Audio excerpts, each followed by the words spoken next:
ഹരേ രാമ രാമ രാമ ഹരേ ഹരേ, ഹരേ കൃഷ്ണ കൃഷ്ണ കൃഷ്ണ ഹരേ ഹരേ. ഹരേ രാമ രാമ രാമ ഹരേ ഹരേ, ഹരേ കൃഷ്ണ കൃഷ്ണ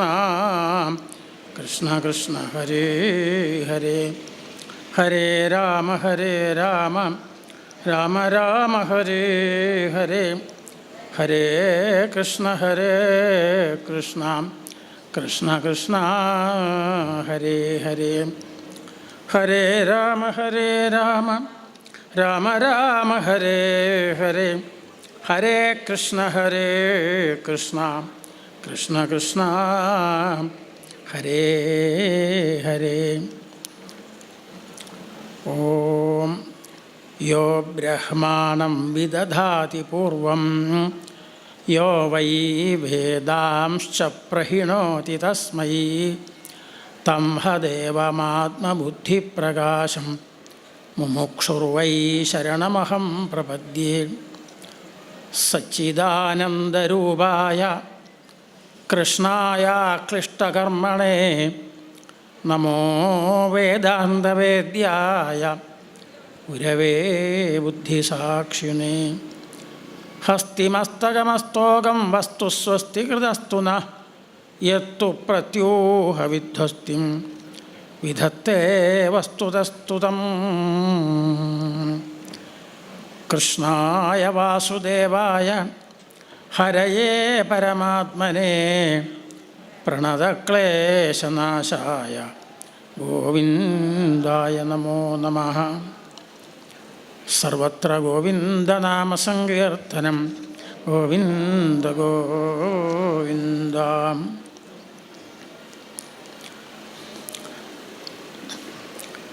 ഒരു പുരാണം, വേദസാരമായിട്ടുള്ള പുരാണം നമ്മൾ ശ്രവിക്കണോ? മഹാത്മാക്കളിലെ വാക്കുകൾ, അതിന് തന്നെ ഒരു മഹത്വം. മന്ത്രങ്ങളായിട്ടാണ് പറയുക. ഋഷിമാരുടെ വാക്കുകളെ ഒക്കെ മന്ത്രങ്ങളായിട്ടാണ് കണക്കാക്കുന്നത്. അത്രയും മഹത്വമുണ്ട്. അപ്പോൾ ഭാഗവതം കേൾക്കുക എന്ന് പറഞ്ഞാൽ വേദം കേൾക്കണോ, മന്ത്രങ്ങൾ കേൾക്കുക. നമ്മൾ അതിനെ മനനം ചെയ്താൽ തന്നെ എല്ലാവരെയും രക്ഷിക്കും താപത്രയത്തിൽ നിന്ന്. അതുകൊണ്ടാണ് മന്ത്രം. അങ്ങനെയുള്ള ഭാഗവതം നമ്മൾ ശ്രവിച്ചുകൊണ്ടിരിക്കുന്നു. ശരിയായിട്ട് കേൾക്കേണ്ടത് വേദമാണ്. വേദോ നിത്യം അധീയതാം തദുദിതം കർമ്മ സ്വനുഷ്ഠീയതാം. വേദവാക്കുകളെ കേൾക്കുക, വേദത്തിൽ പറഞ്ഞ പോലെ ചെയ്യുക, നിഷേധിച്ചതിനെ ഒഴിവാക്കുക. ഇതാണ് വേണ്ടത്. പക്ഷെ അത് നേരിട്ട് വേദത്തിനെ അങ്ങനെ മനസ്സിലാക്കാൻ വിഷമം. നല്ല ഗുരുക്കന്മാരെ കിട്ടാനും എല്ലാം തന്നെ വിഷമം. വേദം നല്ല പോലെ മനസ്സിലാക്കിയിട്ടുള്ള ആൾ വേണ്ടേ. അപ്പോൾ അതുകൊണ്ടാണ് വേദം നേരിട്ട് പഠിച്ചില്ലെങ്കിലും വേദാർത്ഥം മനസ്സിലാക്കാൻ പുരാണങ്ങൾ. നിഗമകൽപ്പതരോർഗളിതം ഫലം ശുകമുഖാദമൃതദ്രവസംയുതം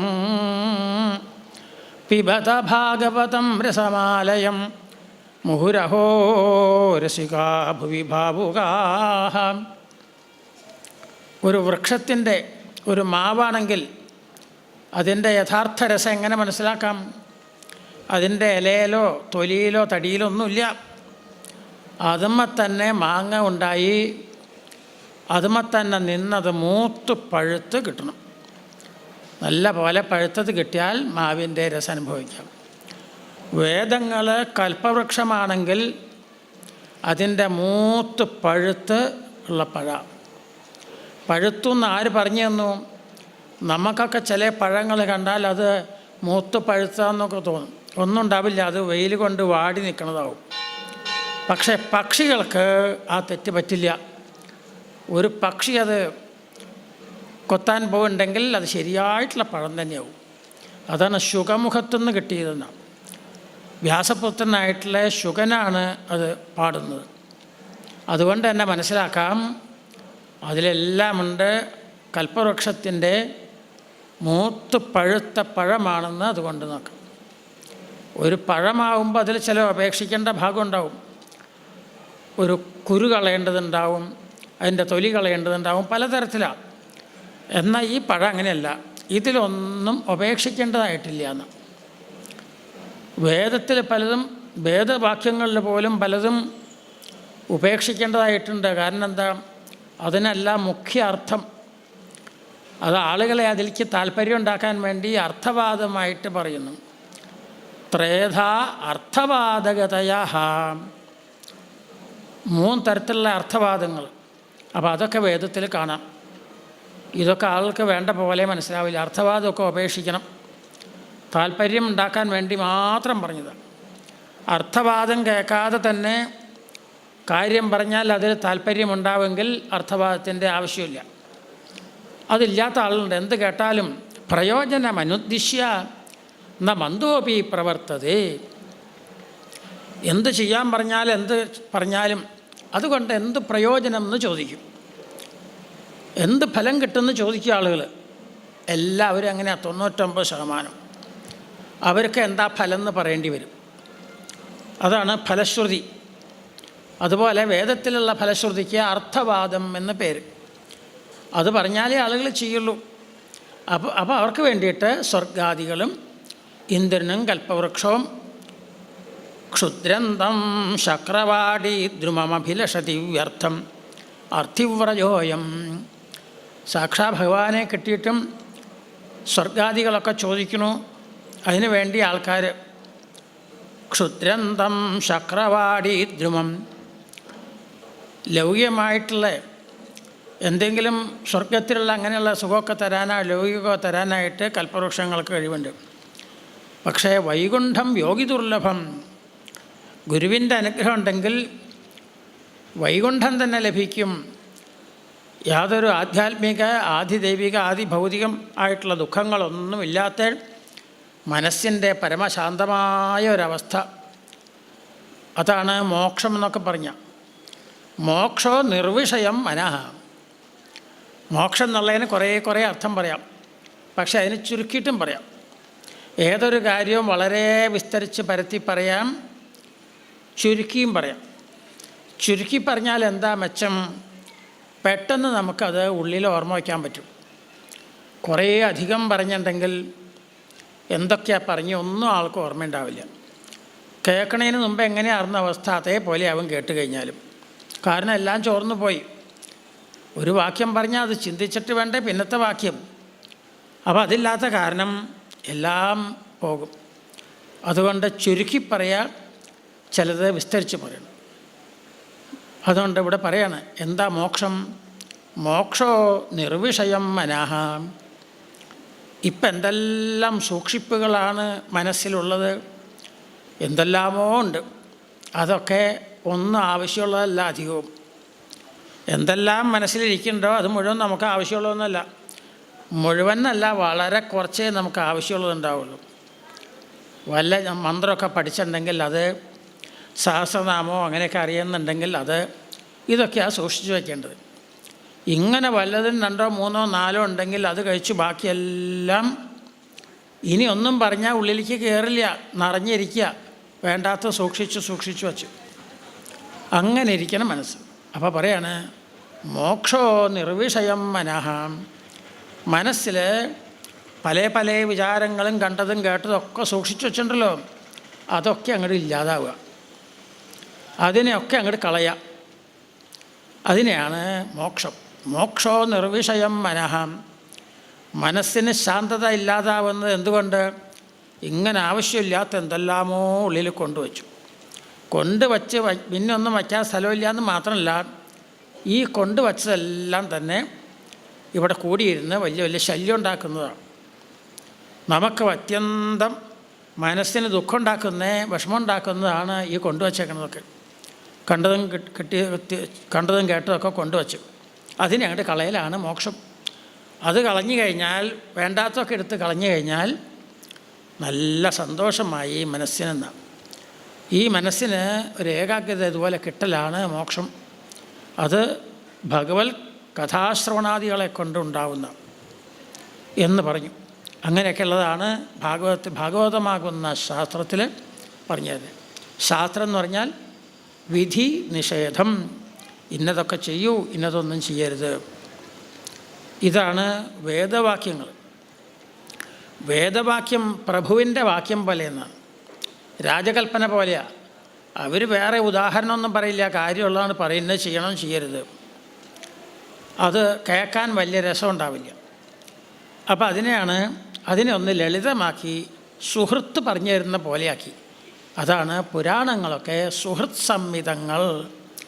നല്ല നമ്മുടെ നന്മ ഉദ്ദേശിക്കുന്ന ഒരു സുഹൃത്ത് നമുക്ക് എങ്ങനെയാണോ പറഞ്ഞു തരുന്നത്, വേണ്ടാത്തൊരു കാര്യം ചെയ്യാൻ പുറപ്പെടുമ്പോൾ ഉദാഹരണം പറഞ്ഞ് പെട്ടെന്ന് നമ്മളെ ആ തെറ്റായിട്ടുള്ള മാർഗത്തിൽ നിന്ന് ഇങ്ങോട്ട് പിന്തിരിപ്പിക്കും.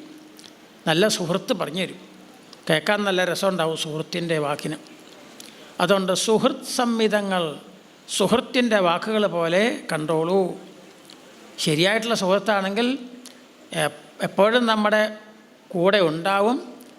ഒരാപത്ത് വന്നിട്ടുണ്ടെങ്കിൽ അത് കാലേ അറിഞ്ഞ് നമ്മളതിൽ ചെന്ന് പെടാതിരിക്കാൻ വേണ്ട ഉപദേശം തരും, മുന്നറിയിപ്പ് തരും. ഇതുപോലെയാണ് ഈ പുരാണങ്ങൾ ചെയ്യുന്നത്. അനേകം കഥകൾ കൂടെ അത് കേട്ടാൽ നമുക്കറിയാം, ഇന്ന വഴിക്ക് പോകരുത്, ഇതാണ് ശരിയായിട്ടുള്ള വഴി, ഇതാണ് തെറ്റായിട്ടുള്ള വഴി. ഇത് നമുക്ക് മനസ്സിലാക്കി തരും. അങ്ങനെയുള്ള എല്ലാ ശാസ്ത്രങ്ങളിലും അഖിലശ്രുതി സാരം ഏകം അധ്യാത്മദീപം അതിതിതീർഷതാന്തമോന്ധം സംസാരിണാം കരുണയാഹ പുരാണഗുഹ്യം തം വ്യാസസൂനുപയാമി ഗുരും മുനീനാം. അങ്ങനെയുള്ള ഗുരുനാഥനെ ശരണം പ്രാപിച്ചു. എന്താ ഗുരുനാഥനെ ശരണം പ്രാപിച്ചു എന്ന് പറഞ്ഞാൽ, ഗുരു എന്ന് പറഞ്ഞാൽ അതാണ് ഉപദിശത്തി ഗൃണാതി ഇതി ഗുരുഹു. അതല്ലെങ്കിൽ ഗുകാരസ്ത്വന്ധകാരസ്യാത് രുകാരസ്തന്നിരോധകഃ അന്ധകാരനിരോധിത്വാത് ഗുരുരിത്യഭിധീയത്തെ. അജ്ഞാനമാകുന്ന അന്ധകാരം ഇല്ലാതാക്കുന്നവൻ. അതാണല്ലോ ഗുരുവിനെക്കുറിച്ചൊക്കെ വർണ്ണിച്ചുവല്ലോ ഏകാദശസ്കന്ധം. വേദത്തിന് പ്രധാനമായിട്ട് 2 ഭാഗം, 3 ഭാഗം എന്നും പറയാം. അതിൽ 2 ഭാഗത്തെ ഉപാസനാകാണ്ഡത്തെയും കർമ്മകാണ്ഡത്തെയും കൂടി ഒന്നിച്ച് ചേർത്ത് വച്ച് പറയുകയാണെങ്കിൽ 2 ഭാഗങ്ങൾ, 2 കാണ്ഡങ്ങൾ. അത് കർമ്മകാണ്ഡം, അതുപോലെ തന്നെ ജ്ഞാനകാണ്ഡം. കർമ്മകാണ്ഡത്തിൽ പറഞ്ഞ കർമ്മങ്ങളൊക്കെ വേണ്ട പോലെ അനുഷ്ഠിച്ചാൽ മനസ്സിന് നല്ല ശുദ്ധി വരും. തുടച്ച് മിനുക്കിയിട്ടുള്ള കണ്ണാടി പോലെ. നല്ല തെളിഞ്ഞ തലമാണെങ്കിൽ കണ്ണാടിയിൽ പെട്ടെന്ന് പ്രതിബിംബം കാണും, നല്ല തെളിഞ്ഞ്.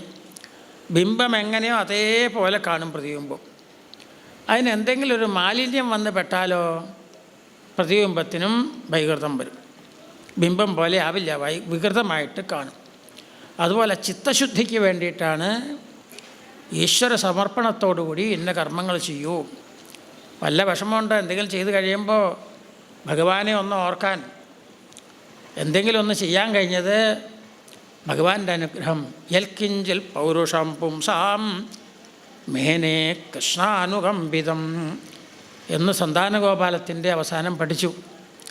യൽക്കിഞ്ചിൽ പൗരുഷം പുംസാം മേനേ കൃഷ്ണാനുകമ്പിതം.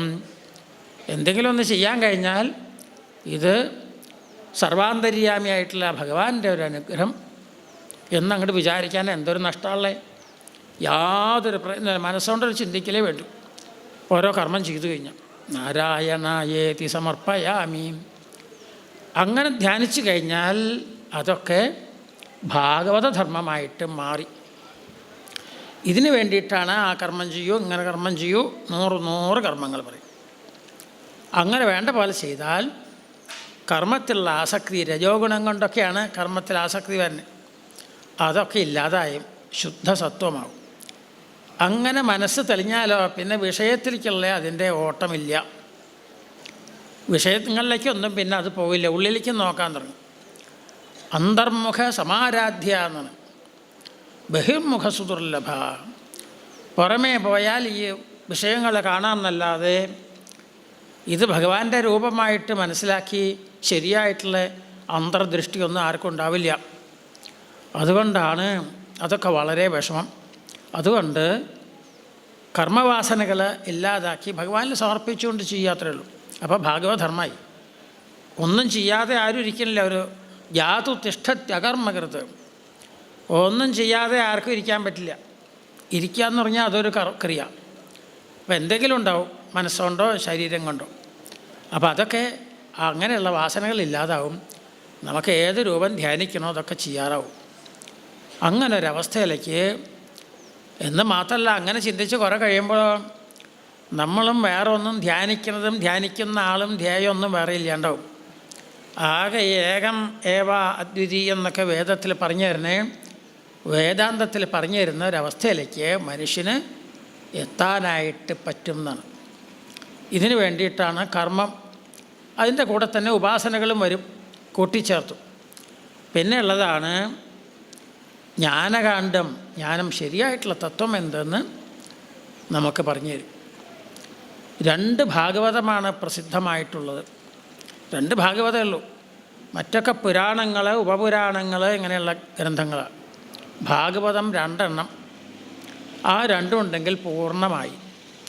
ഒന്ന് ദേവീ ഭാഗവതം, ഒന്ന് വിഷ്ണു ഭാഗവതം.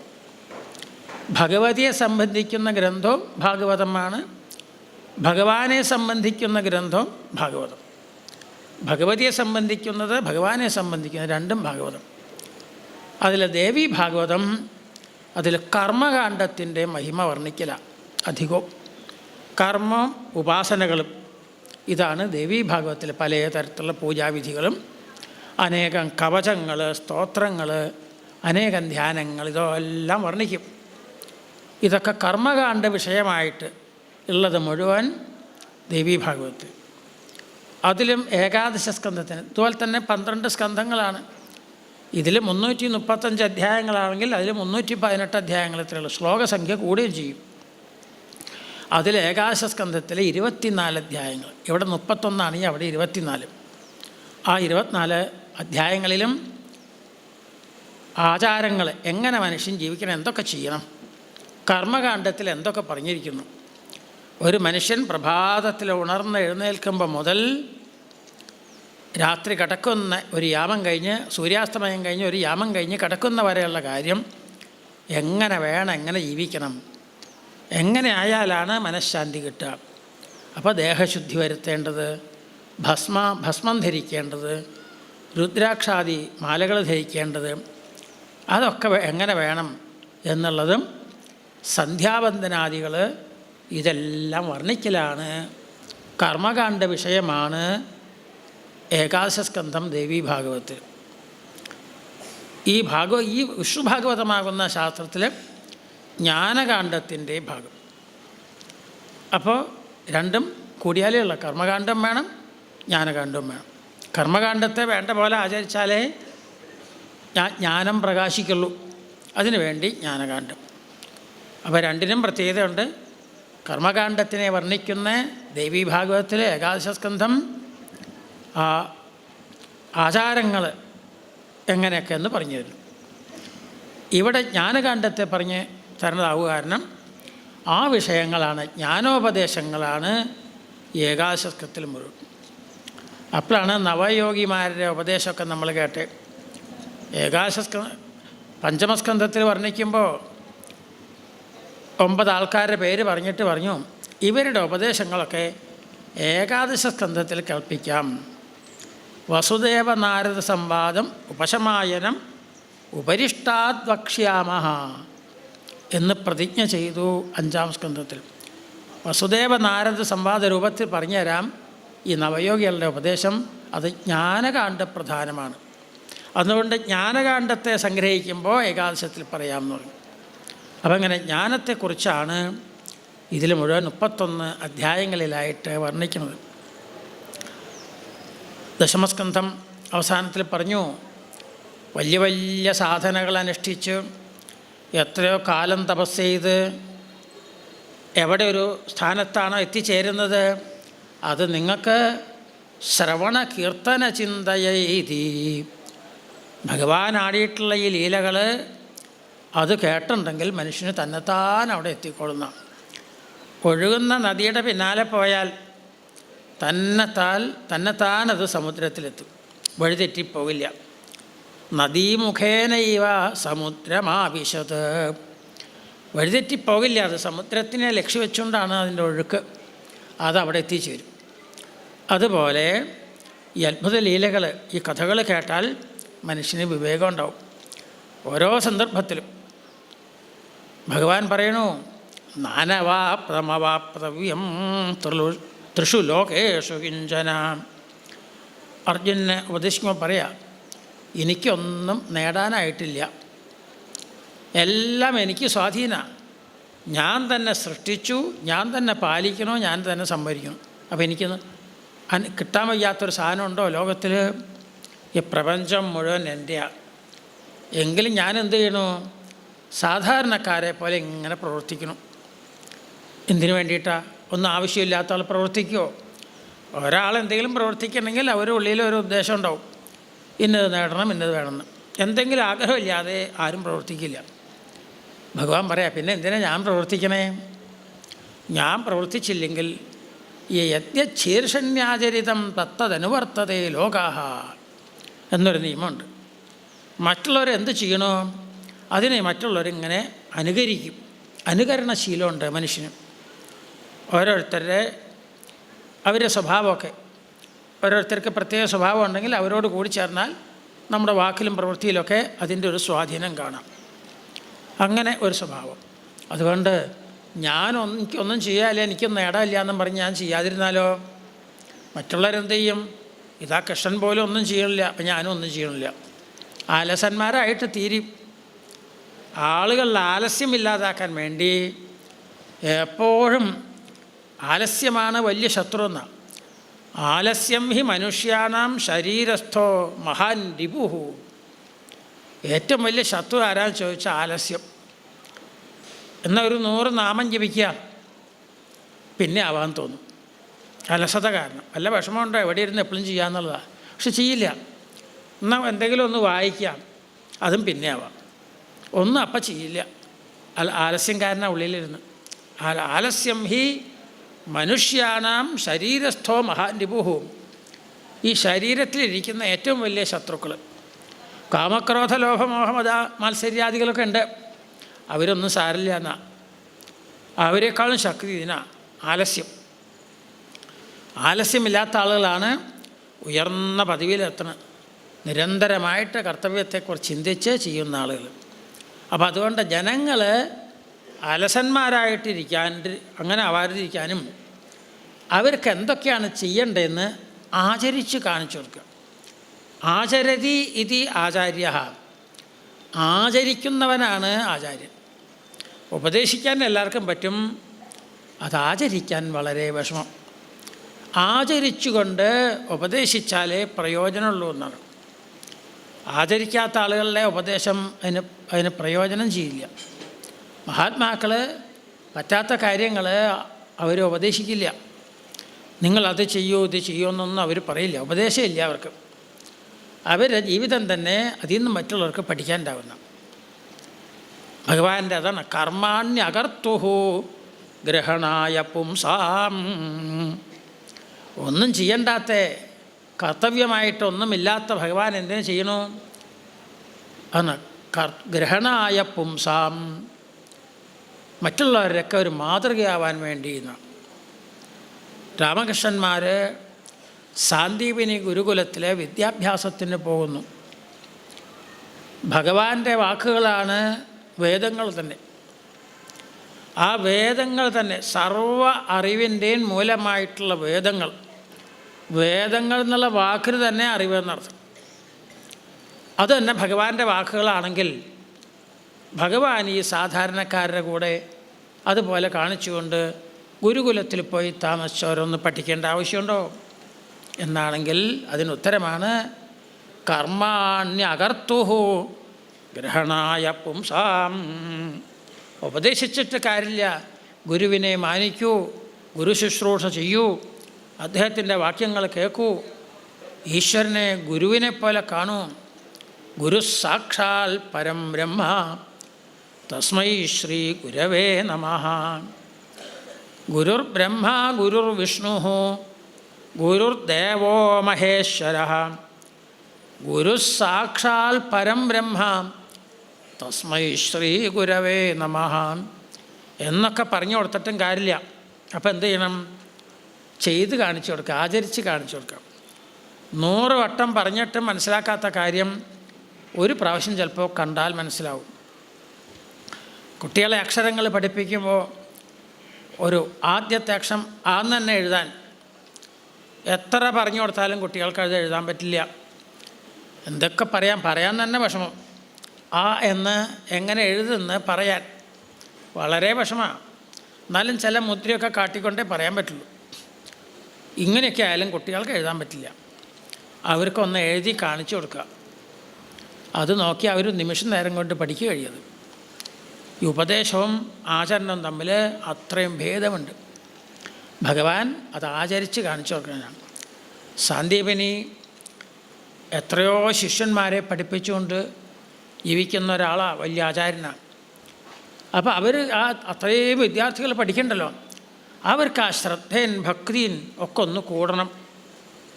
അതുണ്ടാക്കി കൊടുക്കണമെങ്കിലോ ഉപദേശിച്ച് കാര്യമില്ല, ആചരിച്ച് കാണിച്ചു കൊടുക്കണം. എങ്ങനെ ഗുരുകുലത്തിൽ താമസിച്ച് പഠിക്കണമെന്ന് കാണിച്ചു കൊടുക്കണം. അതിനാണ് ഭഗവാൻ വിദ്യാർത്ഥികളെപ്പോലെ പഠിക്കാനായിട്ട് ചെന്നത് സാന്ദീപനിയെടുക്കെ. അങ്ങനെ 64 ദിവസം എല്ലാം പഠിച്ചു കഴിഞ്ഞു. സർവവേദം, സർവകലകളും, 64 കലകളും എല്ലാം അറിയേണ്ടത് മുഴുവൻ പഠിച്ചു കഴിഞ്ഞു. അപ്പോഴാണ് അവസാനം പറഞ്ഞു, ഗുരുനാഥ അവിടുത്തെ അനുഗ്രഹം കൊണ്ട് എല്ലാം ഗ്രഹിക്കാൻ കഴിഞ്ഞു. അതുകൊണ്ട് പക്ഷേ ഈ വിദ്യാഭ്യാസം പൂർണ്ണമാവുക എന്ത് വേണം? ഗുരുദക്ഷിണ ചെയ്യണം. എന്താ ഗുരുദക്ഷിണ ചെയ്യേണ്ടതെന്ന് ചോദിച്ചു. അപ്പോഴാണ് ഗുരുനാഥൻ സാന്ദീപനി ഗുരു കണ്ണിൽ കണ്ണുനീരോടുകൂടി പറഞ്ഞു, കുട്ടികളെ, ഈശ്വര തുല്യന്മാരായിട്ടുള്ള നിങ്ങളെ പഠിപ്പിക്കാൻ കഴിഞ്ഞല്ല വലിയ ഭാഗ്യം. ഒരു പ്രാവശ്യം പറഞ്ഞാൽ പിന്നെ നിങ്ങളത് മറക്കില്ല. അപ്പം തന്നെ ഗുരുവിന് വലിയ സന്തോഷം. ആ പഠിച്ച മുഴുവൻ മറക്കാതെ സ്വാധ്യായത്തോടുകൂടി എന്നും സംരക്ഷിക്കുക. അങ്ങനെ ശ്രദ്ധയോടുകൂടി ഇരിക്കുക. ഇതല്ലേ ഗുരുവിനെ ഏറ്റവും സന്തോഷം വേണ്ടത്. അത് നിങ്ങളെ പഠിപ്പിച്ചപ്പോഴാണ് അത് പൂർണ്ണമായത്. ആ നിങ്ങളുടെ എപ്പോഴും ഇത്രയും ശിഷ്യന്മാരുടെ കൂടെ ഇരുന്ന് അവർ മുമ്പിലിരുന്ന് അവർക്ക് മാതൃകയായിട്ട് ഗുരോ ഗുരോന്ന് പറഞ്ഞ് നമസ്കരിക്കല്ലേ നിങ്ങൾ ചെയ്തത്. ഈശ്വര തുല്യന്മാരായിട്ടുള്ള നിങ്ങൾ പിരിഞ്ഞു പോകണു എന്നുള്ള വലിയൊരു ദുഃഖം മാത്രമേ എനിക്കുള്ളൂ എന്നാണ് സാന്ദീപനി പറഞ്ഞു. നിങ്ങളിവിടെ വരുമ്പോൾ എങ്ങനെയാണോ ഈ വിദ്യാർത്ഥികൾ എൻ്റെ ശിഷ്യന്മാർ, അന്നത്തേക്കാളെല്ലാം കൂടുതൽ ശ്രദ്ധയും ഭക്തിയും എല്ലാം ഇവർക്കുണ്ടായിട്ടുണ്ട്. ഭഗവാൻ വേറെയും ചില പ്രവൃത്തികൾ ചെയ്യും. ചില വേദമന്ത്രങ്ങളുടെ എന്താണ് അർത്ഥമെന്ന് ഗുരുവിന് പോലും സാന്ദീപനിക്ക് പോലും സംശയം. വേദങ്ങൾ അങ്ങനെയാണല്ലോ, വളരെ ദുരവഗാഹമാണ്, ദുർബോധമാണ്, മനസ്സിലാക്കാൻ വളരെ വിഷമം. കാരണം എന്താ? നേരെ അല്ല അത് പറയാം, പരോക്ഷമായിട്ട് പറയും. അപ്പോൾ അതിൻ്റെ യഥാർത്ഥം മനസ്സിലാക്കാൻ കുറേ വിഷമങ്ങളുണ്ട്. അതുകൊണ്ട് ഇന്നതൊക്കെ ഭഗവാൻ സർവജ്ഞനാണല്ലോ, എല്ലാവരുടെ ഹൃദയവും ഭഗവാൻ അറിയാലോ. അപ്പോൾ ചില മന്ത്രങ്ങൾ അതിൻ്റെ ശരിക്കും അർത്ഥം മനസ്സിലാക്കാൻ വിഷമമുള്ളതിനെ ഭഗവാൻ എന്തു ചെയ്യും? എല്ലാവരും കൂടി, ശിഷ്യന്മാരെല്ലാവരും കൂടി ഇരിക്കുക. ഗുരുവിൻ്റെ അടുക്ക ചോദിക്കും, ഗുരുനാഥ ഒരു മന്ത്രത്തിനൊരു സംശയം, ഞങ്ങളൊരു തരത്തിൽ അർത്ഥം മനസ്സിലാക്കിയിട്ട് അത് പറഞ്ഞ് കേൾപ്പിക്കാം, തെറ്റുണ്ടെങ്കിൽ പറഞ്ഞാൽ മതി എന്നാ. ഗുരുവിൻ്റെ അടുക്ക നേരെ ചോദിച്ച്, അയ്യോ കുട്ടികളെ അത് എങ്ങനെയാണ് പറയേണ്ടതെന്ന് അറിയില്ല എന്ന് ഗുരുവിനെ കൊണ്ട് പറയിപ്പിക്കാൻ പാടില്ല. അതിനു വേണ്ടി ഭഗവാൻ എന്ത് ചെയ്യും? ഞാനൊന്ന് പറഞ്ഞ് കേൾപ്പിക്കാം, എന്നിട്ട് അതിൽ തെറ്റുണ്ടെങ്കിൽ പറഞ്ഞാൽ മതി എന്ന് പറഞ്ഞ് ഭഗവാൻ ഓരോ മന്ത്രത്തെ അധികം വിഷമമുള്ള മന്ത്രങ്ങളെ അത് വ്യാഖ്യാനിക്കും. എന്തിനു വേണ്ടിയിട്ടത്? മറ്റുള്ളവരെയും ഗുരുനാഥൻ്റെ പോലും ആ സംശയം തീരാൻ വേണ്ടിയിട്ടാണ് ഭഗവാൻ അങ്ങനെ ചെയ്യുന്നത്. അതോടുകൂടി സാന്ദീപനി പറയാ, 64 ദിവസം നിങ്ങളുടെ ഈ ഇവിടുത്തെ താമസം കൊണ്ട് എന്തായി? ഒരു 12 വർഷം കൊണ്ട് പഠിപ്പിക്കേണ്ട കാര്യമാണ് എൻ്റെ ശിഷ്യന്മാരിവിടെ പഠിച്ചത്. അവർക്ക് എത്രയാ ശ്രദ്ധ, ഭക്തി, ആ വിനയം എല്ലാം തന്നെ നിങ്ങളുടെ സാന്നിധ്യം കൊണ്ട് ഉണ്ടായി എന്നും പറഞ്ഞ് അങ്ങനെയുള്ള നിങ്ങൾ പിരിഞ്ഞു പോകണമെന്നൊരു വിഷമം മാത്രമേ ഉള്ളൂ കുട്ടികളെ. നിങ്ങളുടെ ആ ഗുരുഭക്തി തന്നെ വലിയ ഗുരുദക്ഷിണയായിട്ടുണ്ടെന്ന ഇങ്ങനെയാണ് ഭഗവാൻ ചെയ്തേ.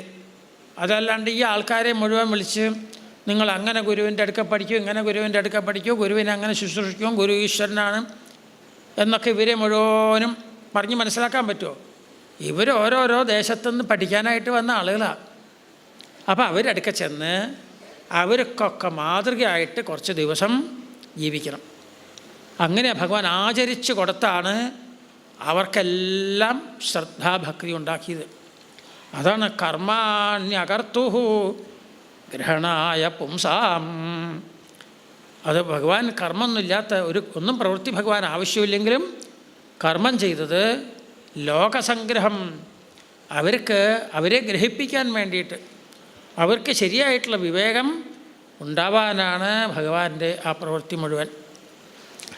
ഇതിന് വേണ്ടിയിട്ടെല്ലാം തന്നെ. അപ്പം അങ്ങനെയുള്ളതാണ് ഭഗവാന്റെ ആ ഉപദേശം.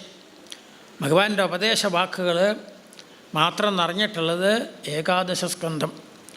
അതിനാദ്യം നവയോഗികളുടെ ആ ഉപദേശത്തിൽ കൂടെ നവയോഗി ആ നിമി സംവാദം, അതിൽ കൂടെ എന്താണ് ഭാഗവതധർമ്മം, ആരാണ് ഭാഗവതന്മാർ, എന്താണ് മായാതത്വം, അതിനെ മറികടക്കാൻ എന്താണ് മാർഗം, ആദിനാരായണമൂർത്തിയുടെ സ്വരൂപം എന്താണ്, എന്താണ് കർമ്മയോഗം എന്ന് പറഞ്ഞാൽ എന്താണ്, ഭഗവാന്റെ അവതാര ലീലകൾ എന്തൊക്കെയാണ്, ഭഗവാനെ ഉപാസിക്കാത്തവർക്ക് എന്തെല്ലാം വിഷമങ്ങൾ വരും, ഓരോ യുഗത്തിലും ഭഗവാനെ എങ്ങനെയൊക്കെ ഉപാസിക്കാം. ഇങ്ങനെ 9 വിഷയങ്ങളാണ് പ്രധാനമായിട്ട് 4 അധ്യായങ്ങളിൽ നവയോഗികളുടെ ആ ഉപദേശത്തിൽ കൂടെ നമ്മൾ കേട്ടത്. അത് കഴിഞ്ഞപ്പോഴാണ് ദേവന്മാരൊക്കെ വന്ന് നമസ്കരിച്ചതും 125 വർഷം കഴിഞ്ഞു ഈ രൂപം ഉപസംഹരിക്കണം, വൈകുണ്ഠമൂർത്തിയായിട്ട് അവിടുത്തെ ഉപാസിക്കാനാണ് ഞങ്ങൾ ആഗ്രഹിക്കണമെന്ന് ദേവന്മാർ പറഞ്ഞപ്പോഴാണ്, ബ്രഹ്മാദി ദേവന്മാർ പറഞ്ഞപ്പോഴാണ് ശരി അങ്ങനെ ആവട്ടെ എന്ന് പറഞ്ഞു. ചില കാര്യങ്ങളും ചെയ്യാനുണ്ട്, അത് കഴിഞ്ഞിട്ടുണ്ടെങ്കിൽ ഞാൻ ഈ രൂപം മറയ്ക്കായി എന്ന് പറഞ്ഞ് അവരെ പറഞ്ഞയച്ചു. അപ്പോഴാണ് ഭഗവാൻ തൻ്റെ രൂപം മറയ്ക്കായി എന്ന് മനസ്സിലാക്കി ഉദ്ധവർ ചെന്ന് നമസ്കരിച്ചതും ഉദ്ധവർക്ക് വിവേകം ഉണ്ടാവാനായിട്ട് ഭഗവാൻ തന്നെ ഒരു 3 അധ്യായങ്ങളിൽ ഒരു ഇതിഹാസം പറഞ്ഞ് കേൾപ്പിച്ചു. അവധൂത യദു സംവാദം. ആ ഗുരോരനുഗ്രഹേണൈവ പുമാൻ പൂർണ്ണ പ്രശാന്തയേ. ഗുരുവിൻ്റെ അനുഗ്രഹം വേണമെന്നാണ്. അതില്ലാത്ത ആർക്ക് മറ്റെന്തെല്ലാം ഉണ്ടെങ്കിലും ഗുരുവിൻ്റെ അനുഗ്രഹം ഉണ്ടെങ്കിൽ, ഗുരുവിൻ്റെ അനുഗ്രഹമില്ലെങ്കിൽ മറ്റെന്തുണ്ടെങ്കിലും പ്രയോജനം ചെയ്യില്ല. ഗുരുവിൻ്റെ അതൊക്കെ ഭഗവാൻ പറയുന്നുണ്ട്. ആ കുചേലനായിട്ടുള്ള സംസാരിക്കുന്ന സമയത്ത് അന്ന് ഗുരുനാഥൻ അന്വേഷിച്ച് വരികയാണ് പ്രഭാതത്തിൽ. തലേ ദിവസം പോയതാ വിറക് കൊണ്ടുവരാനായിട്ട്. വലിയ കാറ്റും മഴയും, സൂര്യാസ്തമയം കഴിഞ്ഞ് വലിയ ഇരുട്ടും കഴിഞ്ഞും വന്നില്ല. പിറ്റേ ദിവസം കുട്ടികൾക്ക് എന്താ പറ്റിയെന്ന് അന്വേഷിച്ച് ചെല്ലുമ്പോൾ ഇതാ അവർ വലിയ വിറകും കൊണ്ടുവരികയാണ്. കുട്ടികളെ, നിങ്ങളുടെ ശിരസ്സിൽ ഈ വിറകെട്ടൊന്നല്ല വയ്ക്കേണ്ടത്. ഞങ്ങൾക്ക് വേണ്ടി ഇത്രയും ക്ലേശിച്ചില്ലേ, നിങ്ങൾക്ക് വല്ല ആപത്തും വന്നെങ്കിൽ ഞങ്ങളെ എന്ത് പറയും നിങ്ങളുടെ അച്ഛനമ്മമാരുടെ അടുക്കെ? ഞങ്ങളെ വിശ്വസിച്ചല്ലേ ഗുരുകുലത്തിൽ കൊണ്ടാക്കിയേക്കണത്, നിങ്ങളെ ഞാനൊന്ന് അനുഗ്രഹിക്കട്ടെ എന്നും പറഞ്ഞ് ആ ഗുരുനാഥൻ വിറകെട്ടെല്ലാം എടുത്ത് താഴത്തിട്ട് പറഞ്ഞ് അനുഗ്രഹിച്ചില്ലേ, എല്ലാ നന്മകളും വരട്ടെ എന്നും പറഞ്ഞ് അനുഗ്രഹിച്ചില്ലേ. ആ ഗുരുവിൻ്റെ അനുഗ്രഹരൂപത്തിലുള്ള കൈകൾ ശിരസ്സിൽ വയ്ക്കാൻ ഒരാൾക്ക് ഭാഗ്യം കിട്ടിയിട്ടുണ്ടെങ്കിൽ പിന്നെ എവിടെ പോയാലും ക്ലേശം ഉണ്ടാവില്ല. ആ ഗുരുവിൻ്റെ അനുഗ്രഹമില്ലെങ്കിലോ മറ്റെന്തെല്ലാം നേടിയാലും എവിടെ പോയാലും ഒരു മനഃശാന്തി മനുഷ്യന് കിട്ടിയില്ല. അവിടെയാണ് ഗുരോരനുഗ്രഹേണൈവ പുമാൻ പൂർണ്ണ പ്രശാന്തയേ. എല്ലാ നന്മകളും ഉണ്ടാവുന്നത് ഗുരുവിൻ്റെ വലിയ അനുഗ്രഹം കൊണ്ടാണ് എന്നൊക്കെ അവിടെ അനുസ്മരിക്കുന്നുണ്ട്. ഇവിടെ 24 ഗുരുക്കന്മാരും അങ്ങനെ കണക്കാക്കണ്ടെന്നാണ്. ഇനിയും ഓരോരുത്തർക്ക് വിവേകത്തോടു കൂടി നോക്കുന്നവർക്കെല്ലാം കാണാം. ആചാര്യ സർവചേഷ്ടാസു ലോകയേവ ഹി ധീമതഃ. ബുദ്ധിമാനായിട്ടുള്ള ആളുകൾക്ക് ഈ ലോകം നോക്കി ശ്രദ്ധിച്ച് ഓരോന്നും കണ്ട് വിചാരം ചെയ്യാൻ കഴിവുള്ളവർക്ക് എത്രയാ ഗുരുക്കന്മാരെന്നാണ്. നാരായണീയത്തിൽ ആ ഗുരുക്കന്മാരെക്കുറിച്ച് 24 ഗുരുക്കന്മാരെയൊക്കെ സ്മരിച്ചുകൊണ്ട് പിന്നെ പറയാം, ത്വൽകാരുണ്യേ പ്രവൃത്തേ ക ഇവ നഹി ഗുരുഹു. ഭഗവാനെ, അവിടുത്തെ അനുഗ്രഹം ഉണ്ടെങ്കിൽ ഈ ലോകത്തിൽ ആരാ ഗുരുവല്ലാണ്ട്? എല്ലാവരുടെ അടുക്കൽ നിന്ന് എന്തെങ്കിലും ഒന്ന് പഠിക്കാനുണ്ടാവും. ചിലപ്പോൾ ഒരു വലിയ പണ്ഡിതന്മാർ വന്ന് പറഞ്ഞു, കുറേ നേരം ഓരോ കാര്യങ്ങൾ പറഞ്ഞു, അതിൽ നിന്ന് പലതും നമുക്ക് ഗ്രഹിക്കാനുണ്ടാവും. ചിലപ്പോൾ ഒന്നും അറിയില്ല, അങ്ങനത്തെ ഒരാളുണ്ടാവും. ആ ആളുടെ പോയാലും എന്തെങ്കിലും ഒരു വാക്കെങ്കിലും പഠിക്കാനുണ്ടാവും. എന്തെങ്കിലും അതേവരെ നമ്മൾ ധരിച്ചിട്ടില്ലാത്തൊരു കാര്യം ആ ആളുടെ നിന്ന് പഠിക്കാനുണ്ടാവും. അതുകൊണ്ട് ഭഗവാനെ, അവിടുത്തെ കാരുണ്യം ഉണ്ടെങ്കിൽ ഈ ലോകത്തിൽ ഗുരുവല്ലാണ്ട് ആരാളെന്നാ ചോദിച്ചത്. ത്വൽകാരുണ്യേ പ്രവൃത്തേ ക ഇവ നഹി ഗുരുഹു എന്ന് പറഞ്ഞ് അവിടെ സമർപ്പിക്കും. അപ്പം അങ്ങനെ ഗുരുനാഥന്മാർ ചിലതൊക്കെ വളരെ നിസ്സാരമായിട്ടൊക്കെ തോന്നും. ഈ പല തരത്തിലുള്ള ജീവികളെയും കാണുമ്പോൾ എന്തിനങ്ങനത്തെയൊക്കെ സൃഷ്ടി, വല്ല പ്രയോജനമുണ്ടോ? ഭഗവാൻ്റെ സൃഷ്ടിയല്ലേ, അതിനൊക്കെ സൂക്ഷ്മമായിട്ട് നോക്കിയാൽ ഇന്നുണ്ടാവും. 24 ഗുരുക്കന്മാരുടെ ഉപദേശത്തിൽ ഒരു ചെറിയൊരു ചിലന്തിയെ 8 കാലിയെ ഗുരുവായിട്ട് സ്വീകരിച്ചു. അവിടെ അത് വർണ്ണിക്കേണ്ട 24 ആൾക്കാരിൽ എന്താ പഠിപ്പിച്ച്? ഉപനിഷത്തിലുണ്ട്, യഥാ ഊർണനാഭി സൃജതേ ഗൃഹദേവ. അതാണ് ഉപനിഷത്തിൽ ഉദാഹരണം. ഈ പ്രപഞ്ചത്തെ ഭഗവാൻ സൃഷ്ടിക്കണു, അതിൽ ഭഗവാൻ ഇരിക്കണു, അവസാനം അതിനൊക്കെ തന്നിലേക്ക് തന്നെ ലയിപ്പിക്കണമെന്ന് ഒരു വാക്യമാണ്. ദത്താത്രേയ മഹർഷി പറയാ, ഗുരുനാഥൻ അത് പറഞ്ഞു തന്നപ്പോൾ വേണ്ടത്ര അതിൽ വിശ്വാസം വന്നില്ല എന്ന്. ഗുരുവിൻ്റെ വാക്യത്തിൽ വിശ്വാസം വന്നില്ല. കാരണം വലിയ ശക്തനാണെങ്കിൽ ഇതൊക്കെ സൃഷ്ടിക്കണു ശരി, പക്ഷെ അതിനെ തന്നിലേക്ക് എങ്ങനെ ഒതുക്കണത് പ്രളയകാലത്ത് എന്നൊരു സംശയം ഉണ്ടാകും. പക്ഷെ ഗുരുനാഥൻ പറഞ്ഞു, മന്നം ചെയ്തോളൂ, ലോകത്തിലെല്ലാം സഞ്ചരിച്ചോളൂ, എല്ലാ സംശയങ്ങളും അങ്ങക്ക് തീരും, ലോകം തന്നെ നമുക്ക് ഗുരുവാണ്, കാലം കൊണ്ട് അറിഞ്ഞോളും എന്നും പറഞ്ഞ് അനുഗ്രഹിച്ച് വിട്ടതാണ്. ദത്താത്രേയ മഹർഷി പറയാ, അങ്ങനെ ഗുരുവിൻ്റെ അനുഗ്രഹത്തോടു കൂടി അങ്ങനെ നടക്കുമ്പോൾ പല ഗുരുക്കന്മാരെ സ്വീകരിച്ച് പല സംശയങ്ങളും തീർത്തു വന്നു. പക്ഷേ യഥാ ഊർണനാഭിസൃജ്യത്തെ എന്നുള്ളതിൻ്റെ അർത്ഥം മനസ്സിലായിട്ടുണ്ടായിരുന്നില്ല. ഒരു വലിയ വൃക്ഷത്തിൻ്റെ താഴെ ഇങ്ങനെ ഇരിക്കുകയാണ്. അപ്പോഴാണ് അതിൻ്റെ മുകളിൽ നിന്ന് ഒരു 8 കാലി താഴേക്ക് ഇറങ്ങി വരുന്നു, ഒരു ചിലന്തി. അതിങ്ങനെ ഇറങ്ങി, എത്രയോ മുകളിലിരിക്കുമ്പോൾ കാണാനേ പറ്റില്ല, അത്ര ഉയരത്തിലാണ്. ഇറങ്ങി വരുന്നു. എങ്ങനെയാണ് ഇറങ്ങി വരുന്നത്? അതിൻ്റെ ഉള്ളിൽ നിന്ന് ഉൽപ്പാദിപ്പിച്ച് ഒരു നൂലിൽ കൂടി ഇറങ്ങി വരുന്നത്. അതങ്ങനെ താഴെ വന്നു. കുറച്ച് കഴിഞ്ഞപ്പോൾ അതിന് മുകളിലേക്ക് തന്നെ പോകണമെന്ന് തോന്നി. മുകളിലേക്ക് തന്നെ കയറി ഈ നൂലുമേ കൂടെ. മുകളിലെത്തിക്കഴിഞ്ഞപ്പോഴോ ഒരല്പം പോലും ഇല്ല നൂല്. ഇത്രയും നീളത്തിലുള്ള, എത്രയാ നീളമെന്ന് കണക്കില്ല, അത്ര ഉയരത്തിൽ നിന്നാണ് വന്നേ. കയറി കഴിഞ്ഞ് വന്നപ്പോൾ ഈ പുറമേക്ക് കണ്ട ഈ നൂലൊന്നുമില്ല, എല്ലാം തൻ്റെ ഉള്ളിലാക്കി. അതിന് നൂല് ഉൽപ്പാദിപ്പിക്കാൻ എന്ത് വേണം? വേറെ ഉപകരണമൊന്നും വേണ്ട, സങ്കല്പം.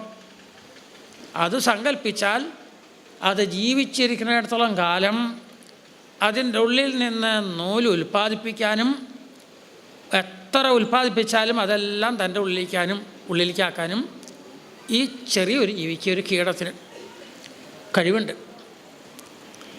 അപ്പം ഇങ്ങനെയാണെങ്കിൽ സർവശക്തനായിട്ടുള്ള ഭഗവാന് പ്രപഞ്ചത്തെ സൃഷ്ടിക്കാനും അതിനെ തന്നിലേക്ക് ലയിപ്പിക്കാനും വല്ല വിഷമമുണ്ടോയെന്നാണ്. അതാണ് ഗുരുക്കന്മാരെന്ന് പറഞ്ഞു. അല്ലാണ്ട് ഗുരുകുലം കെട്ടി താമസിപ്പിച്ച് ശിഷ്യന്മാരെ പഠിപ്പിച്ചുകൊണ്ട് ഗുരുകുലമല്ല. അജ്ഞാനം ഇല്ലാതാക്കുന്നതെല്ലാം എൻ്റെ ഗുരു എന്ന് പറഞ്ഞാണ്. അതിൽ അനവധി കാര്യങ്ങൾ ഞാൻ പഠിച്ചിട്ടുണ്ട്. ചില ആൾക്കാരൊക്കെ ഏൽപ്പിക്കാമെന്ന് പറഞ്ഞാണ് 24 കേൾപ്പിച്ചു. അത് കഴിഞ്ഞ് ശ്രദ്ധിച്ചു നോക്കുന്നവർക്ക് എല്ലാം തന്നെ ഈ പ്രകൃതി തന്നെ വലിയൊരു ശാസ്ത്രഗ്രന്ഥമാണ്. ഒരു ഗ്രന്ഥമാവുമ്പോൾ നോക്കി വായിച്ച് പഠിക്കാൻ അറിയണം. അതുപോലെ പ്രകൃതി സൂക്ഷ്മ നിരീക്ഷണം ചെയ്യാനായിട്ട് കഴിയണം. എന്നാൽ നമുക്ക് അറിയേണ്ടത് എല്ലാം അറിയാനായിട്ട് പറ്റുന്ന ഇങ്ങനെയൊക്കെ അവിടെ ഉപദേശങ്ങളുണ്ട്. ഇതൊക്കെ കഴിഞ്ഞിട്ട് ഉദ്ധവരുടെ അടുക്ക പറഞ്ഞു, സത്സംഗം കൊണ്ട് മാത്രമേ മനുഷ്യന് ഉയരാൻ പറ്റുള്ളൂ. സത്സംഗതി കഥയകിന്നു കരോതി പുംസാം. ആരെങ്കിലും ഉയർന്ന നിലയ്ക്ക് എത്തിയിട്ടുണ്ടെങ്കിൽ അവർക്കെല്ലാം സത്സംഗം കിട്ടിയിട്ടുണ്ടാവും. പിംഗളയുടെ പോലും ചരിത്രം പറഞ്ഞു. ദത്താത്രേയ മഹർഷിയുടെ ആ അനുഗ്രഹം കൊണ്ട്, ആ സത്സംഗം കൊണ്ട്. അപ്പോൾ ആരെങ്കിലും ഉയർന്ന പദവിയിലെത്തിയിട്ടുണ്ടെങ്കിൽ, അധ്യാത്മരാമായണത്തിലൊക്കെ കഥയില്ലേ, വാൽമീകിയുടെ ആശ്രമത്തിൽ ചെല്ലുന്നു. ശ്രീരാമൻ എവിടെയാ കുറച്ച് കാലം കഴിഞ്ഞുകൂടണം, ഒരു സ്ഥലം പറഞ്ഞു തരാമോ എന്ന് ചോദിച്ചു. ഭഗവാനെ, ഈ പ്രപഞ്ചം മുഴുവൻ അവിടുത്തേലാണ് വസിക്കണേ, അങ്ങനെയുള്ള അവിടുത്തേക്ക് പിന്നെ വേറെ ഒരു സ്ഥലം കാണിച്ചു തരേണ്ട വല്ല ആവശ്യമുണ്ടോ? അവിടുത്തെ മഹത്വം ആർക്കെങ്കിലും വർണ്ണിക്കാൻ പറ്റും? ഞാനൊരു കൊള്ളക്കാരനായി വിവേകം നഷ്ടപ്പെട്ട് മനുഷ്യ ജന്മം കിട്ടിയെന്നുണ്ടെങ്കിലും സത്സംഗമൊന്നും കിട്ടാതെ അങ്ങനെ കാട്ടിൽ ഒരു കൊള്ളക്കാരനെ പോലെ നടന്നതാണ്. പക്ഷേ സത്സംഗം കിട്ടി സപ്തഋഷികളെ കാണാൻ കഴിഞ്ഞു. എപ്പോൾ സത്സംഗം ഉണ്ടായിട്ടുണ്ടോ അവർക്കെല്ലാം ഉയർച്ച കിട്ടിയതായിട്ട് കാണാം. സജ്ജനങ്ങളെന്ന് പറഞ്ഞാൽ മറ്റുള്ളവരെ അനുഗ്രഹിക്കാൻ വേണ്ടി മാത്രം സഞ്ചരിക്കുന്ന ആളുകളാണ് സജ്ജനങ്ങൾ. അപ്പോൾ അതുകൊണ്ടാണ്. അപ്പോൾ അവരെനിക്ക് എന്ത് പറഞ്ഞു തന്നു? അവനവൻ ചെയ്യുന്ന കർമ്മങ്ങൾ അവനവൻ തന്നെ അനുഭവിക്കേണ്ടി വരും എന്ന് അവർ പറഞ്ഞു തന്നു. അങ്ങനെ വേണ്ടി വരുന്ന അവർ പറഞ്ഞു. എന്നിട്ട് അവരെനിക്ക് മന്ത്രമൊന്നും പറഞ്ഞ് തരാനോ ഉപദേശിക്കാനോ അതിനുള്ള പാകതയൊന്നും എനിക്കില്ല, ശുദ്ധിയില്ല. പക്ഷെ അവർ അപാര കരുണാശാലികളാവുക കാരണം രാമാന്ന് ജപിക്കണം ക്രമത്തിലെന്ന് വിചാരിച്ച് മാ രാ എന്ന് പറഞ്ഞോളാൻ പറയുന്ന ആ കഥയ്ക്ക് വിസ്തരിക്കുന്നുണ്ട് അധ്യാത്മരാമായണത്തിൽ. അത് പറഞ്ഞാൽ മതി. എന്നാ രാമാന്ന് പറഞ്ഞു കൊടുത്താൽ അത് താരക മന്ത്രമാണ്. അതൊക്കെ ഉപദേശിക്കണമെങ്കിൽ അതിനുള്ള ശുദ്ധി വരുത്തണം. ശിഷ്യനതിനുള്ള യോഗ്യതയായിട്ടില്ല. അപ്പോഴാണ് മാ രാ എന്ന് പറഞ്ഞുകൊണ്ടിരുന്നോ. അങ്ങനെ ഞങ്ങൾ തിരിച്ചു വരുന്നത് വരെ പറയണം എന്ന് പറഞ്ഞു. അങ്ങനെ ജപിച്ച് ജപിച്ച് എങ്ങനെയായി അത്? രാമ രാമ രാമ രാമ എന്നായി. കൂജന്തം രാമ രാമേതി മധുരം മധുരാക്ഷരം ആരുഹ്യ കവിതാശാഖാം വന്ദേ വാൽമീകി കോകിലം. വാൽമീകി കേൾക്കാത്തവരില്ല. രാമ രാമാന്ന് ജപിച്ചുകൊണ്ട് ആളായിത്തീർന്നു. ഗുരുകുലത്തിൽ താമസിച്ച് അനേകം വേദങ്ങൾ ശാസ്ത്രങ്ങളെല്ലാം പഠിച്ച ഒന്നുമില്ല, ഈ രണ്ടക്ഷരം. അപ്പോൾ ഗുരുവിൻ്റെ അനുഗ്രഹം ഉണ്ടെങ്കിൽ അജ്ഞാനമാകുന്ന അന്ധകാര തിരശ്ശീല അങ്ങോട്ട് മാറും.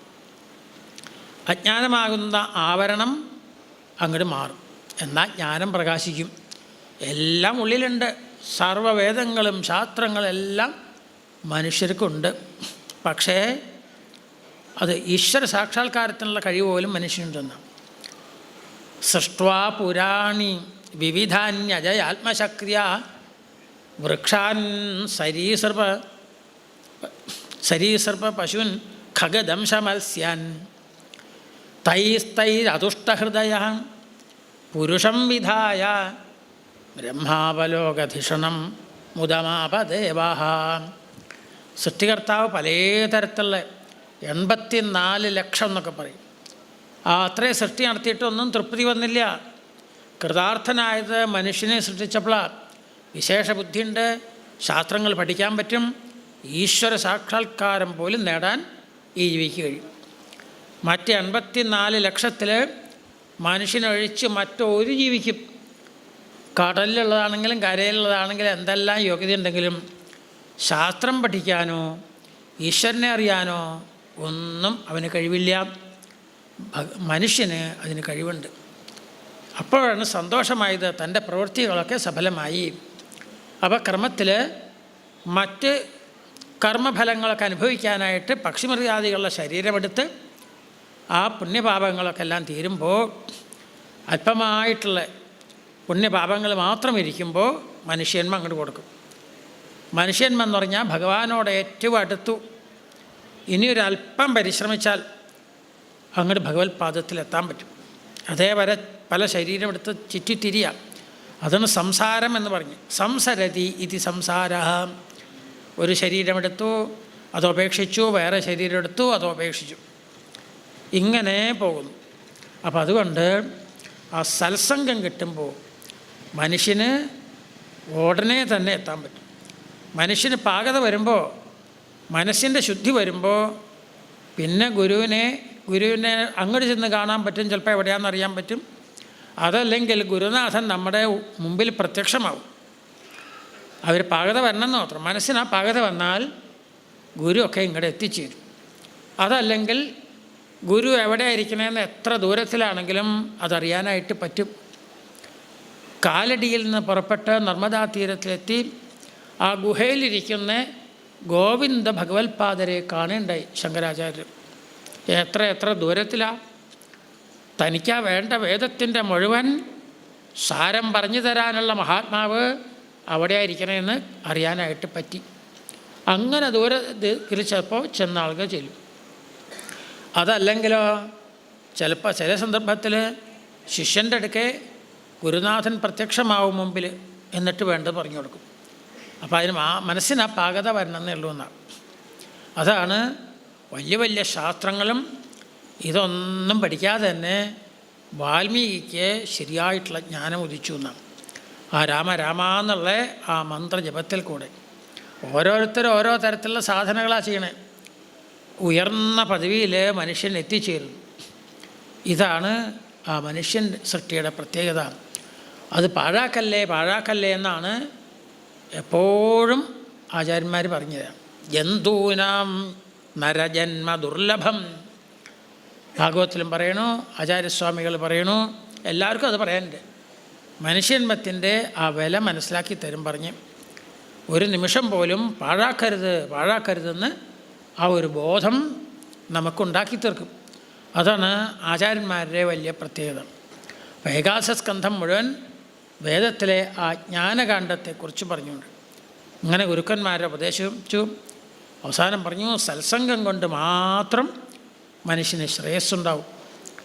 ആരാണ് ബദ്ധൻ മുഖം എന്നൊക്കെ ചോദിക്കുമ്പോൾ പറഞ്ഞു, ഈ ശരീരം ഞാൻ എന്നുള്ള തെറ്റിദ്ധാരണ പോയി, ഞാൻ ആത്മതത്വമാണ്, സച്ചിദാനന്ദരൂപിയാണ്, എന്നിലാണ് ഇതെല്ലാം ഉണ്ടായി നിലനിന്ന് ഇല്ലാതാകുന്നത് എന്ന് ബോധം ആർക്ക് വരുന്നുവോ അവനാണ് മുക്തനായിട്ടുള്ള ആൾ.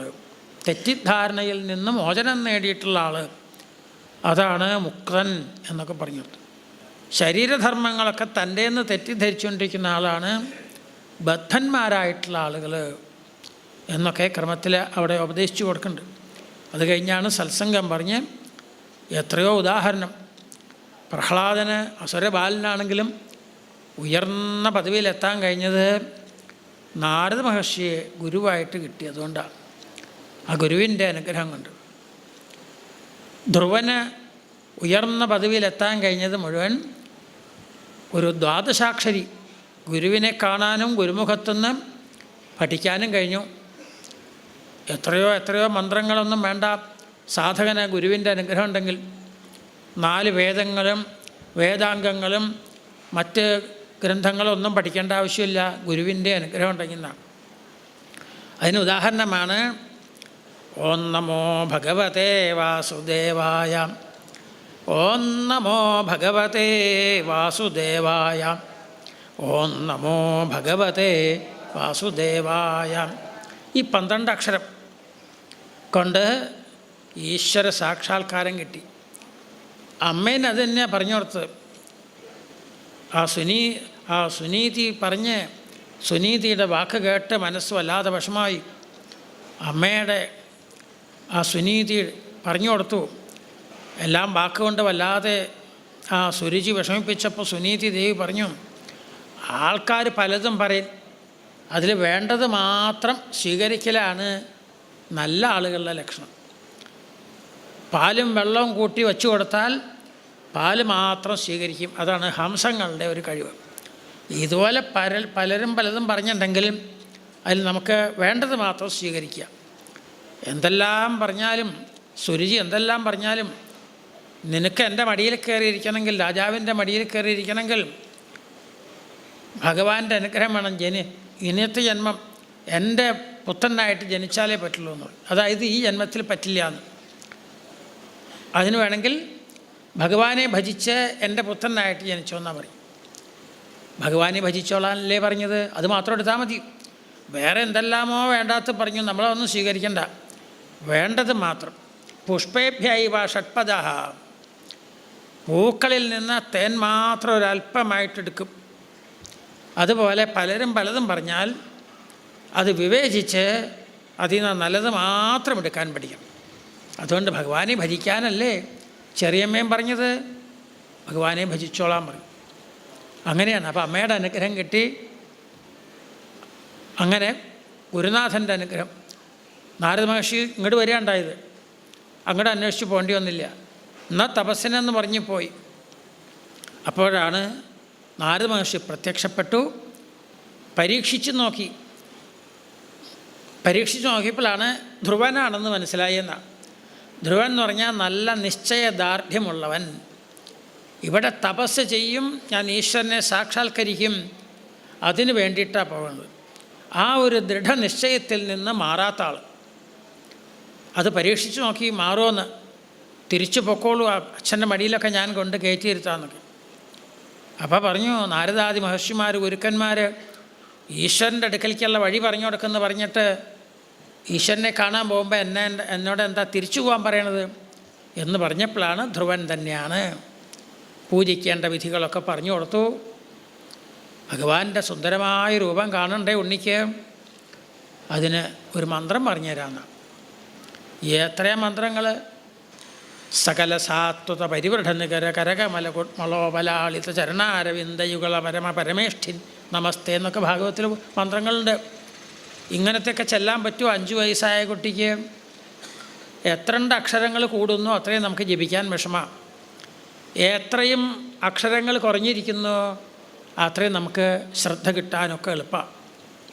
അതുകൊണ്ട് 5 വയസ്സായ ഒരു കുട്ടിക്ക് ജപിക്കാൻ പറ്റുന്ന കൂട്ടക്ഷരങ്ങളൊന്നും ഇല്ലാത്ത വെറും 12 അക്ഷരം. പക്ഷെ അതിനർത്ഥം പറഞ്ഞറിഞ്ഞാൽ മഹാവാക്യത്തിനൊക്കെ അർത്ഥം പറയണ പോലെയുള്ള അർത്ഥം പറയേണ്ടതുണ്ട്. അത്ര അർത്ഥഗഹനമായിട്ടുള്ള അർത്ഥഗംഭീരമായിട്ടുള്ള മന്ത്രങ്ങൾ. അങ്ങനെ അക്ഷരം കുറച്ച് ചിലപ്പോൾ ഉണ്ടാവുള്ളൂ. മൂലമന്ത്രം എന്നൊക്കെ പറഞ്ഞ് ചിലപ്പോൾ ഓം എന്നുള്ളതിന് തന്നെ എത്ര അർത്ഥം പറയണം? ഏറ്റവും അർത്ഥം കൂടിയ മന്ത്രം ഏതാണെന്ന് ചോദിച്ചാൽ ഓം എന്നുള്ള പ്രണവം. അതിൽ നിന്നാണ് പിന്നെ വേദങ്ങളും മറ്റ് ശാഖകളും എല്ലാം ഉണ്ടായത് ഈ പ്രണവത്തിൽ നിന്നാണ്. ഓമിത്യേകാക്ഷരം ബ്രഹ്മാന്നും അത്രയുണ്ട് അതിന് ശക്തി. അക്ഷരം എത്രയുണ്ട്? ഒറ്റ അക്ഷരം. അതിലൊരു 3 അംശം ഉണ്ടെന്ന് മാത്രം. ആ ഉ മ 3 അക്ഷരം ഉണ്ടെന്നേ ഉള്ളൂ. പക്ഷേ എത്രയും വലിയ കാര്യങ്ങളാണ് അതിന് പറയാനുള്ളത്. എത്ര വ്യാഖ്യാനങ്ങളാണ് ഭാഷ്യാദികളിലൊക്കെ പറയണത്. അപ്പോൾ അങ്ങനെയുള്ള പറഞ്ഞു കൊടുത്തു. ഓം നമോ ഭഗവതേ വാസുദേവായ. ഓം നമോ ഭഗവതേ വാസുദേവായ. ഓം നമോ ഭഗവതേ വാസുദേവായ. എവിടെ എത്തി? ധ്രുവപദത്തിലെത്തി. മറ്റ് സ്ഥാനങ്ങൾക്കെല്ലാം ചലനമുണ്ട്, ഇതതില്ല.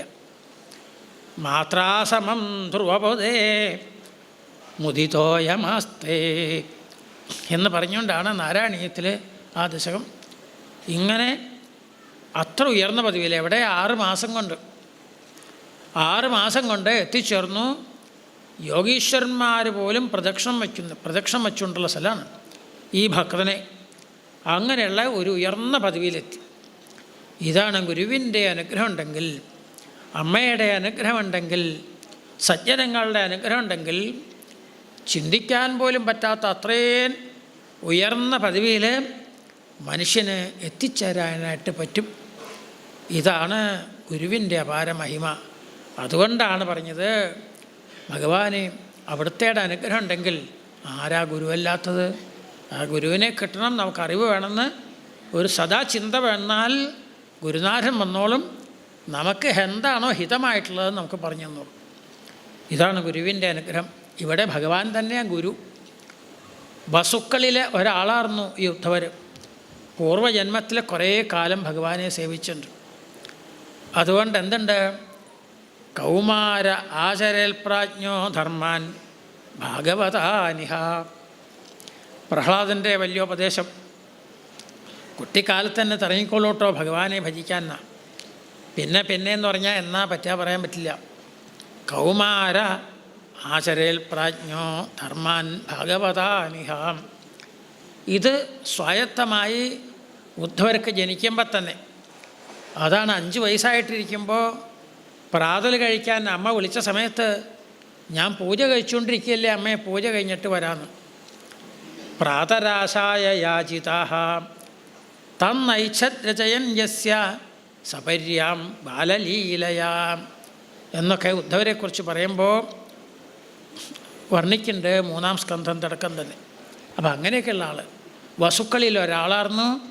കുറേ കാലം ഭഗവാനെ ആരാധിച്ചിട്ടുണ്ട്. അതുകൊണ്ട് ഈ ജന്മത്തിൻ്റെ ഒരു തുടർച്ചയാണല്ലോ പിന്നത്തെ ജന്മം എന്ന് പറഞ്ഞാൽ.